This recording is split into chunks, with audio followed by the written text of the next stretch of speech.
Hey guys, Daniel Braun here with Dent Dynamics and MotoPDR.com, and I just did an unboxing of a tank that I got from Cleveland, Ohio from a motorcycle shop.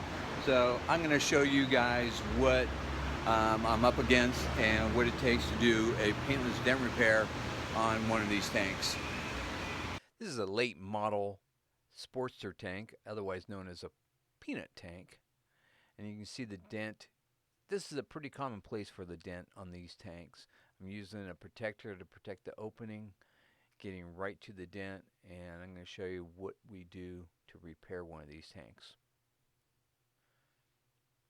And as you can see, I'm very fast, and it takes a lot of skill to do one of these tanks. It's not an easy tank to do. You have to have special tools. We use what's called a pivot stop to do a repair on this. Without it, it's practically impossible to do. And I changed my light position to do that repair. And here we see the end results. There's zero signs of a repair on this. It came out perfect. And the customers are extremely happy on this tank. Saved him a great deal of money and kept the tank all original. To get your tank repaired, go to MotoPDR.com.